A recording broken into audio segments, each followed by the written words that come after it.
Hola, mi nombre es Ana Pais y soy periodista de BBC Mundo. En el día de hoy voy a estar entrevistando a Lidia Cacho, periodista y activista mexicana, en el marco de una serie de charlas que estamos haciendo BBC Mundo junto al Hey Festival con personalidades, académicos y pensadores de América Latina y de todo el mundo. Así que bienvenida, Lidia. Hola, ¿qué tal, Ana? Y muchas gracias por tenerme aquí. Muy bien. Te cuento que en esta oportunidad, ¿no?, en vez de nosotros hacer las preguntas, le pedimos a nuestra audiencia que nos dijera qué les gustaría preguntarte. Así que hemos recibido decenas de preguntas, que agradecemos muchísimo. Y bueno, elegimos algunas de ellas, pero antes de empezar a hacerte esas preguntas, quería presentarte un poco brevemente. Lidia Cacho es autora de 16 libros, entre los cuales están Los demonios del Edén y Esclavos del Poder, donde se develan casos de abuso y explotación de niños, niñas y mujeres y su vínculo con la delincuencia organizada. Su último libro, Ellos hablan, que es de 2018, recoge testimonios de distintos hombres, cuál es su vínculo con sus padres, con la violencia y con el machismo. Y a lo largo de sus cerca de 30 años de carrera como periodista, ha recibido amenazas de muerte justamente por esas investigaciones, atentados en su contra, ha sido encarcelada y torturada y ha tenido que huir de su México natal, no una, sino 7 veces. Y bueno, sin más, pasemos a las preguntas, que una está muy vinculada a esto que acabo de contar sobre tu vida, así que llegó desde México y que dice, ¿qué es el miedo para Lidia Cacho? El miedo para mí ha sido sin duda un maestro para poder entender en qué momento tengo que reaccionar frente al peligro. eh, y ha sido todo un proceso psicoemocional y también intelectual para poder distinguir cuáles son mis miedos, de dónde vienen, cuál es su origen y si tienen que ver con la provocación que viene de fuera o con angustias personales. Para mí el miedo en este momento de mi vida, a partir de todo esto que acabo de decir, es una alerta para tomar decisiones efectivas que me funcionan. Y también para pedir ayuda, sin duda, para pedir ayuda a mi terapeuta, a mis amistades, para llorar, ¿no? Para atreverme a reconocer mis emociones y mis sentimientos y a partir de ahí seguir caminando y seguir andando. Ese es el mío. Bien. ¿Y alguna vez dudaste si habías elegido la carrera correcta o si lo que estabas haciendo realmente valía la pena? La verdad es que no, hay muchísima gente que me pregunta eso y tal vez debería de responder otra cosa, pero no puedo porque la verdad es que no. Desde muy chica tengo clarísimo que tengo una habilidad para escuchar a las y los demás, para poder transformar todas estas vivencias y explicaciones tan diversas que me platican en historias. Y también fui educada en un contexto eh, de procesar la compasión hacia los demás y hacia mí misma. Entonces, eh, transformé mi propia pasión en mi profesión y nunca he pensado en dejar el periodismo. He estado cansada y he tenido momentos en que digo, oh, Dios, ¿para qué me sigo peleando con la mafia, no? Mi hermana me hace la broma y me dice que debería de dedicarme a proteger a la vaquita marina, porque ya debería dejar a las mafias, pero al final cuando tienes la experiencia que yo tengo y que tenemos muchas, me parece que hay una responsabilidad inmensa y que funciona además, ¿no? Cuando puedes ver que funciona tu trabajo y que tiene un efecto como que colabora en la sociedad y demás, es muy emocionante, es muy inspirador también y por eso nunca, no me arrepiento en ningún momento de todo lo que he hecho como periodista, como escritora, como activista feminista, por supuesto. Y si tuvieses que elegir un hecho, algo que te haya impactado más a lo largo de tu carrera, algo o alguien, ¿qué elegirías? Pero que me haya impactado positivo o negativamente, como... La pregunta dice eso, dice impacto, así que puedes elegir, puedes decir uno y uno, puedes decir algo que te haya tocado para bien o para mal. Que me... Bueno, pues en verdad, híjole, es que hay muchísimos, pero yo creo que el, El más, uno de los más conmovedores para mí, a lo largo de mi carrera, fue el haberme impuesto el reto de escribir, de investigar Esclavas del Poder, el libro en el que le di la vuelta al mundo en 5 años para poder perseguir a las mafias de tratantes, y yo iba así con una mirada súper profesional a ver cómo me iba a disfrazar para infiltrarme en estos lugares de la mafia china, de la japonesa, de las colombianas, etcétera, de las mexicanas, y de pronto a estar en medio de Kirguistán, en un pueblito pequeñito, en un hospicio para niños y niñas que fueron rescatados de trata de personas, y haber despertado en ese instante con rodeada de todos estos niños y niñas que fueron rescatados, que sus padres en muchos casos los habían vendido y me estaban haciendo cariñitos y me tenían ahí algo para desayunar, vivían en condiciones de mucha pobreza y tenían algo para mí, y despertar en medio de esa soledad, en el frío, en mi sleeping bag, estaba nevando, había 2 metros de nieve, en medio de la nada, ¿no? En un pueblito que se llama Osh, en Asia Central, y recuerdo perfectamente ese momento en el que estaba con muchísimo frío, y abrir los ojos y ver a estos niñitos y niñitas sentados riendo alrededor mío con sus cachetes de manzana y tocándome y acariñándome el pelo. Eh, y recuerdo haber pensado, esta es la maravilla de la humanidad. O sea, estos niños y niñas han vivido lo indecible y aquí están, dándome la lección de la compasión, de la empatía, de la resiliencia. Y bueno, estaba profundamente conmovida y creo que es uno de los momentos más transformadores de los últimos años en mi carrera periodística. Bien. Previo a hacer la siguiente pregunta, quería hacer una breve introducción.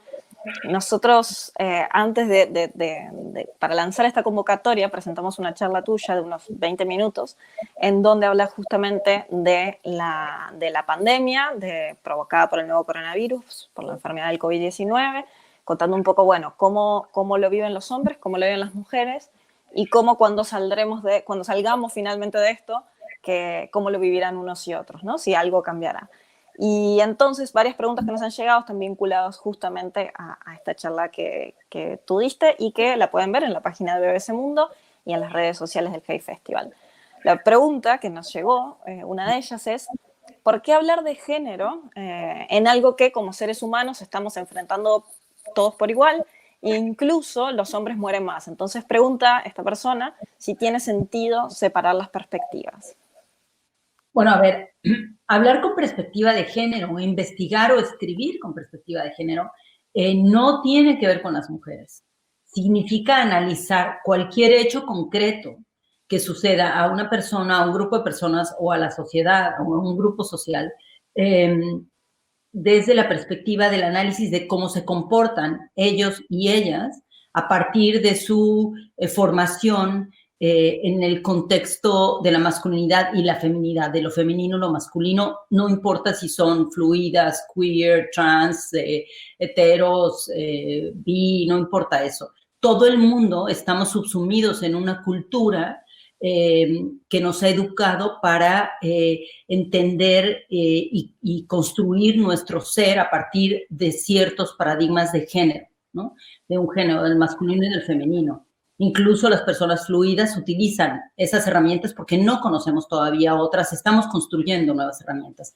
Entonces, hacer un análisis con perspectiva de género significa revisar cómo están actuando las mujeres en este contexto, qué les sucede a ellas y qué les sucede a los hombres también. Entonces, por eso es tan importante analizar la masculinidad y cómo viven los hombres, el amor, los afectos, el trabajo, el poder, los abusos de poder hacia ellos, la violencia contra ellos.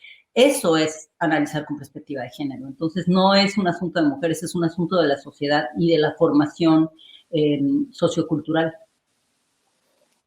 Y justamente sobre esto mismo, María Fernanda Vázquez, de México, nos preguntaba, bueno, ¿cuál consideras tú que es la principal diferencia entre cómo la pandemia ha afectado y está afectando a hombres y mujeres?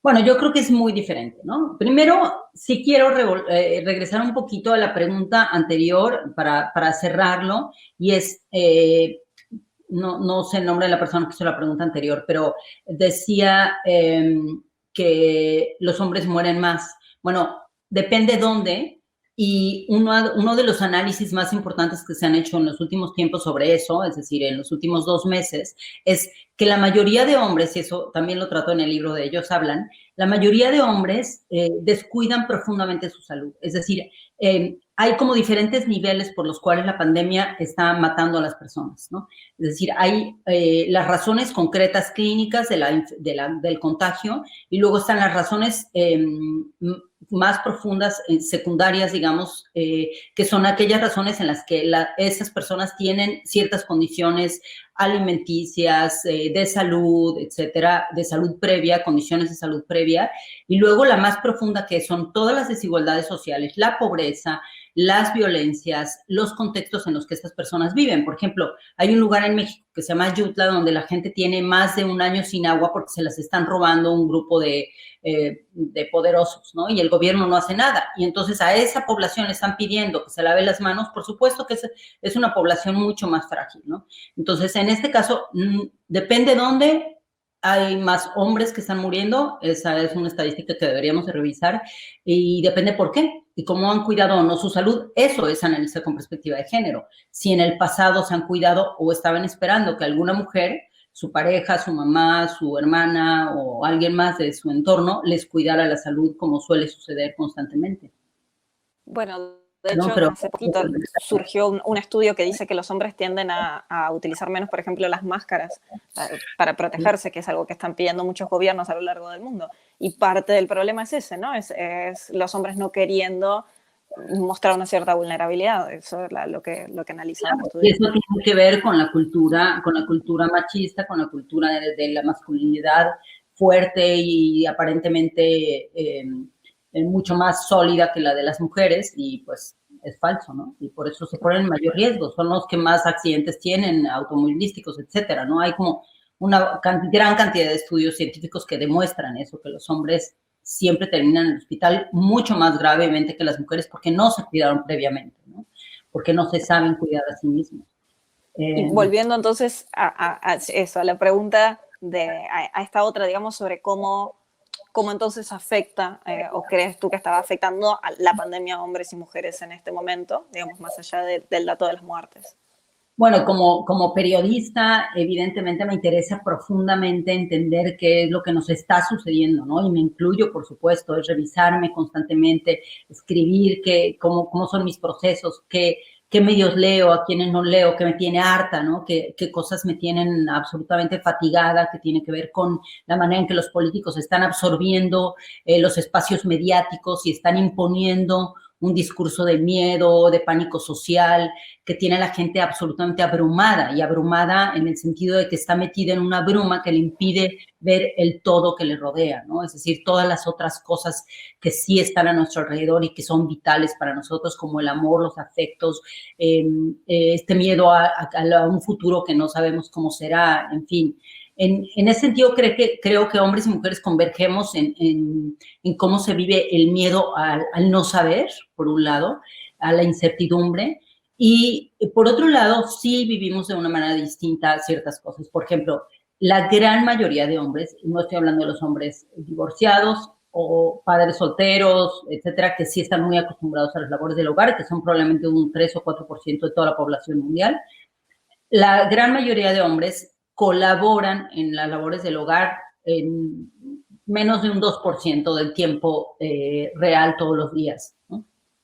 Y lo que ahora estamos descubriendo, y yo he hablado con muchísimos hombres, todos mis amigos, e incluso desconocidos en entrevistas y en charlas y demás, y incluso por redes sociales, es no entienden qué está pasando y por qué tienen que dedicar tanto tiempo a los trabajos domésticos, a las labores domésticas. Es decir, sí está sucediendo algo bien interesante, que es la mayoría de las mujeres, aunque no cocinen, aunque digas yo soy mujer y tal, pero no me gusta cocinar, limpias tu casa.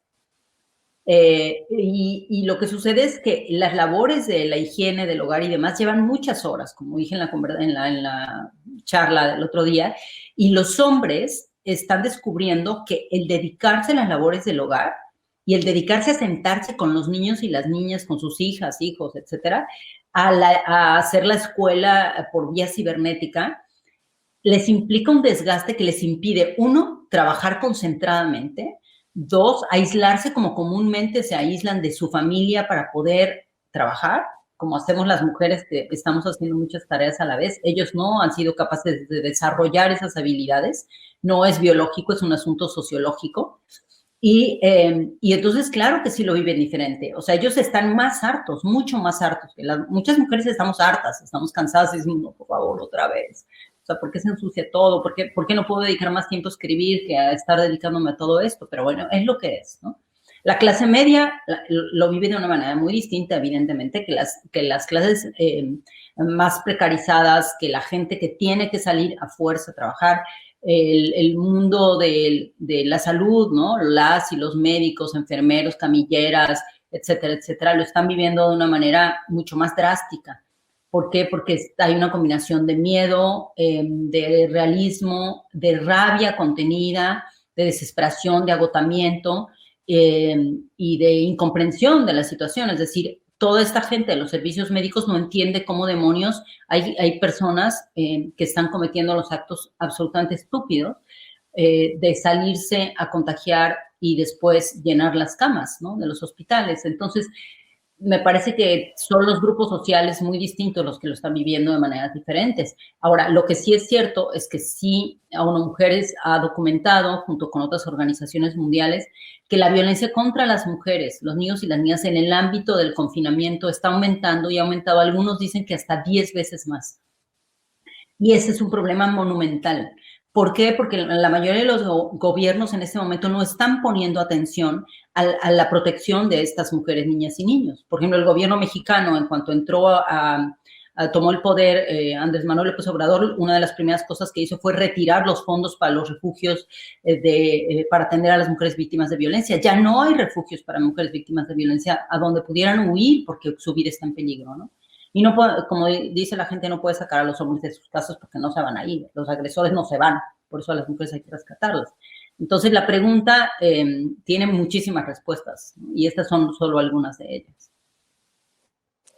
Y bueno, nos llegaron varias preguntas vinculadas más al futuro de la pandemia, ¿no? Y por un lado habían varias sobre cómo el encierro podría redefinir la masculinidad y por otro, cómo digamos, o sea, el fin de la pandemia podría terminar modificando la relación a su vez entre ambos géneros. Mira, yo creo que ahí, bueno, creo que estamos elaborando todavía. Yo no tengo las respuestas. Yo lo que tengo es como, al menos como una elaboración y una voluntad para dialogar con ustedes y dialogar con quien quiera que se deje sobre estos temas que me parecen fundamentales.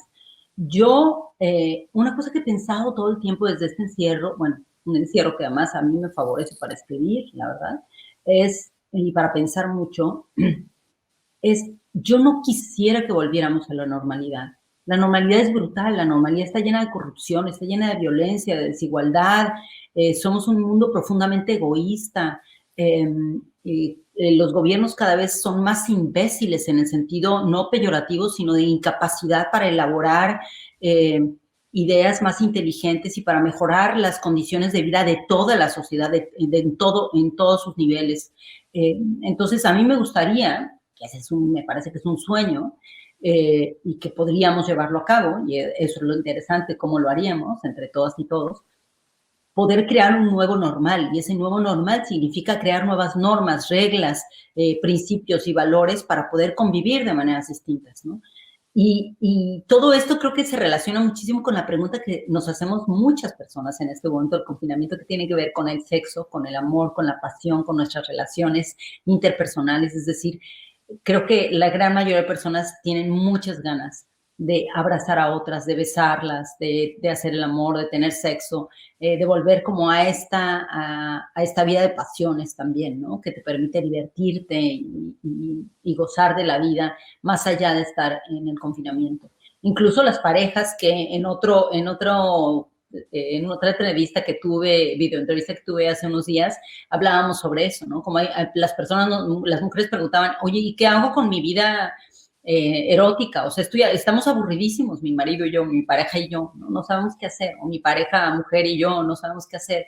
Entonces, bueno, pues creo que esas nuevas normalidades las vamos a tener que inventar como cada quien pueda hacerlo. ¿no? Y iremos aportando algunas ideas seguramente, pero nadie lo sabe. Lo que sí es cierto es que no podemos volver al tipo de vida que teníamos antes. Y que también creo que dentro de esto, todo esto, hay un discurso político en el que están generando los políticos de casi todos los gobiernos una estrategia de propagación de pánico social, en la que por un lado es cierto que hay una pandemia y por otro lado también es cierto que esa pandemia oculta una cantidad de actos aberrantes de corrupción. Y eso es importantísimo reconocerlo, aunque en este momento no querramos hablar de esos temas, es importante reconocerlo. El hecho de que los Estados Unidos estén en este momento monopolizando las pruebas médicas para el COVID, que varios gobiernos corruptos, como siempre, estén ayudando a las farmacéuticas para lograr que haya ciertos monopolios, que se mantengan esos monopolios farmacéuticos, para negar la existencia de otros ejercicios como el de Argentina, donde jóvenes científicos descubrieron unas nuevas pruebas y no quieren aceptarlas como pruebas válidas. En fin, tenemos que fijarnos en eso porque es muy importante. Es decir, sí hay salida y seguro que la va a haber. Lo que pasa es que históricamente los gobiernos y las farmacéuticas han hecho eso con nosotros, nos utilizan, nos meten pánico para necesitar las medicinas. Es decir, primero nos deprimen y después nos venden antidepresivos. Pues ahora nos asustan más para después vendernos vacunas, ¿no? Hay una científica que dice que toda la gente que se vacunó, una gran cantidad de personas que se vacunaron en los países más acomodados del mundo, en Europa, en Occidente, digamos, que ha tenido la posibilidad de vacunar a la gran mayoría de personas contra la influenza tradicional. Buena parte de esas vacunas contienen COVID. ¿Y por qué lo contienen? Porque te vacunan con eso. La vacuna es la enfermedad, ¿no? Entonces, obviamente con las fórmulas adecuadas, pero lo que ella plantea es que mucha de esta gente que se vacunó contra la influenza probablemente tiene alguna de las cepas de COVID.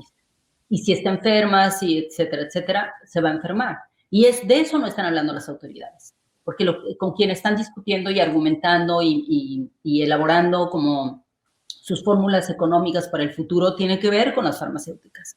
Entonces, también tenemos que ser sociocríticos en ese sentido, aunque cueste mucho trabajo en este momento, lo entiendo, la gente ya no quiere hablar de cosas malas, pero si no vemos ese lado digamos, como si fuera un juego de ajedrez, si no vemos ese lado del tablero, no vamos a poder entender por qué nos parece tan confuso todo. Bien, voy a cambiar un poquito de tema a otra parte de muchas de las preguntas que nos llegaron, que está vinculado como al feminismo y al machismo. Y una de ellas, por ejemplo, era de Beatriz Pintado, de México. A veces digo el nombre, a veces no, porque hubo gente que prefería el anonimato. Pero Beatriz, en particular, nos preguntaba si alguna vez le has preguntado a los hombres por qué abusan de las mujeres, qué sienten y si en algún momento se arrepienten de ello. Mira, este libro, ellos hablan justamente de lo que hace. Eso hice a lo largo de todas estas investigaciones. En este libro no hay una sola voz de mujer, excepto la mía y bastante oculta ahí, y porque soy la autora y la entrevistadora, pero están las voces de los hombres de todo tipo, desde los agresores hasta los psicópatas, desde los hombres que vivieron violencia en la niñez, los que dicen que no la vivieron, los expertos que trabajan con hombres y con niños y que hablan y discuten y han analizado a profundidad la construcción de la masculinidad. Y por supuesto que sí, toda mi vida. Es decir, incluso cuando entrevisté e investigué los grupos de pederastia, de productores de pornografía infantil, en los casos en los que pude hablar con estos hombres, la gran mayoría no se arrepienten. Y en el caso de los violadores, por ejemplo, que están en prisión, no se arrepienten de haber violado a las mujeres porque la gran mayoría piensan que la mujer los provocó, a pesar de que se arrepienten de estar en la cárcel. Es decir, no les gusta estar presos, por supuesto, ¿no? Haber perdido su libertad, pero por otro lado, siempre han terminado, en todos los hombres que he entrevistado en la cárcel, siempre terminan diciendo, bueno, sí, no debía haberlo hecho, ¿no? Porque terminé en la cárcel por eso, es decir, porque es ilegal, ¿no? Como si, acabo de descubrir que es ilegal violar a una mujer, pero la segunda parte siempre es, pero la verdad es que me provocó, ¿no? Y yo no sé cómo reaccionar frente a una provocación. Y eso tiene muchísimo que ver con todos los estudios que existen y que, bueno, que muchos expertos han hecho, que yo como experta, después de 30 años de hacer este tipo de investigaciones, he descubierto que es la violencia es un hecho concreto, voluntario, que necesita de un pensamiento racional para llevarse a cabo, ¿no? Que es muy distinto que la agresión inmediata como reacción a un acto de violencia, a un secuestro, un intento de robo, ¿no? La violencia esta de la que estamos hablando, la violación de una mujer, la violencia dentro del ámbito doméstico, etcétera, la violencia contra los niños y las niñas, y la violencia excepcional, porque lo es, de mujeres hacia hombres, ¿no? En el contexto de pareja. Lo que sucede es que no se arrepienten. En el fondo siempre encuentran algún argumento, y en el libro es muy interesante porque cuando yo les preguntaba sobre sus padres, la gran mayoría de los entrevistados me decían, no, pero no te va a servir porque mi papá no fue violento conmigo, yo no viví violencia en la niñez. Y de pronto, ya que empiezan a hablar, y bueno, la mayoría lloraron conmigo y demás, te das cuenta de la capacidad tan increíble que tienen todos estos hombres de todos los niveles socioeconómicos, de todas las culturas, para minimizar todas las formas de violencia machista que vivieron de niños, y cómo la minimización de esas violencias logró que normalizaran y introyectaran la violencia como algo no solamente admisible, sino como algo que no se puede detener. Me parece que eso es lo más grave. Por eso es tan importante que los hombres trabajen con hombres, como muchos de los que están aquí en este libro. La segunda parte es bellísima, me parece súper inspiradora, porque hay hombres increíbles en todo el mundo trabajando con chicos jóvenes, con hombres, para trabajar sobre su masculinidad. Entonces, me parece que esa fue una de las cosas que más me asombró, la gran incapacidad para reconocer que los actos de violencia son voluntarios y que son evitables, ¿no? Que hay un momento en que tú puedes decir, no lo voy a hacer, decido no hacerlo. Y que la mayoría han decidido sí hacerlo, ¿no? Llevarlo a cabo, aunque después digan perdón y lleven las flores, como en este ciclo interminable de violencia, llevan las flores no porque se arrepientan en profundidad de sus actos constantes o concretos y de estos círculos de violencia que crean, sino porque no quieren perder a la pareja y no quieren perder esa estabilidad familiar y esa forma de vida que tienen con esa pareja. Bien, voy a hacerte la última pregunta, lamentablemente, que es, ¿hay algún contexto en el cual la violencia sea buena o se justifique? A mí me parece que no, absolutamente ninguno. O sea, mira, la cultura patriarcal y machista en la que hemos crecido hombres y mujeres a lo largo de siglos, ¿no?, de la historia de la humanidad, ha propuesto, a partir de la creación de los libros, del cine, de la película, de la literatura, etcétera, ha propuesto siempre que la violencia es necesaria, que la guerra es necesaria, un mal necesario, ¿no? La prostitución es un mal necesario. Todas las formas de violencia son supuestamente un mal necesario. Y todos las y los estudiosos de la cultura de paz lo que nos dicen es eso, la violencia es eso, es una elección y es también una fórmula política para mantener a la gente bajo control. Y en el momento en que vivimos lejos de la violencia y en contextos de paz, somos mucho más productivos y productivas. Eso no significa que no haya conflictos. Tenemos conflictos y los conflictos se resuelven antes de que lleguen a la violencia. Entonces, a mí me parece que todas las formas de violencia son dañinas para la sociedad, para hombres y mujeres en general. Por supuesto, para la niñez es brutal porque construye un universo sentimental fracturado, que después les cuesta mucho trabajo sanar o reinventar cuando ya son adultas y adultos. Pero por supuesto que sí, la violencia siempre es evitable y creo que estoy segura, absolutamente segura, de que sí podemos construir un mundo sin violencia, en el que todas y todos vamos a tener una vida mucho más pacífica, pero tenemos que dar la gran batalla contra los políticos que son los que sistemáticamente promueven la militarización de los cuerpos policíacos, las guerras como solución a los conflictos, en lugar de la mediación del conflicto antes de que llegue al estallido, ¿no? Y entonces esa es nuestra tarea fundamental, evitar los estallidos y aprender tal vez dentro de la pandemia a mediar los conflictos, aprender mediación de conflictos y entender cómo sentarnos a una mesa, a un círculo de paz donde podamos discutir qué sentimos, qué pensamos y cómo vinculamos el sentimiento y el pensamiento para que éste llegue a un momento en el que podamos negociar el conflicto y el dolor y el enojo y no llegue a la violencia. Lidia Cacho, muchísimas gracias por estar aquí hoy con nosotros en este ciclo de BBC Mundo y el Hey Festival. Y bueno, esperamos volver a entrevistarte pronto. Muchas gracias, Ana. Muchísimas gracias. Y gracias a ustedes por las preguntas.